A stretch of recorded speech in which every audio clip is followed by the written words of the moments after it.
आज आपण मसाला butter कॉर्नची recipe बनवतो आहे. तर त्यासाठी तो आपण जे कॉर्न आहेत ते काढून घेतलेली आहेत आणि पाण्यामध्ये आपण ती उकडून घेणार आहे.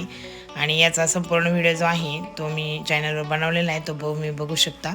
मीठ टाकून आपण हे उकडून घेतलेली आहेत आणि ती काढल्यानंतर आपण लहान मुलांसाठी एक छान अशी कमी तिखटाचं बटर कॉर्न बनवणार आहे.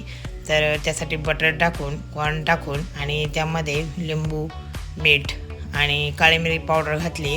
खास लहान मुलांसाठी आपण हे कॉर्न बनवलेला आहे. आणि त्यानंतर दुसरं कॉर्न जे बनवणार आहे ते मसाला बनवणार आहे. तर त्यासाठी सुद्धा बटर घेतले आणि कॉर्न टाकली आहेत. आणि त्यानंतर काश्मीरी लाल तिखट, काळी मिरी पावडर, नंतर आपण त्यामध्ये चाट मसालासुद्धा घातला आहे. आणि लहान मुलांसाठी आपण बनवतो त्यामध्ये सुद्धा चाट मसाला घालायचा आहे. आणि नंतर चीजसुद्धा मी त्यामध्ये घातलं आहे आणि आपली ही मसाला कॉर्न तयार.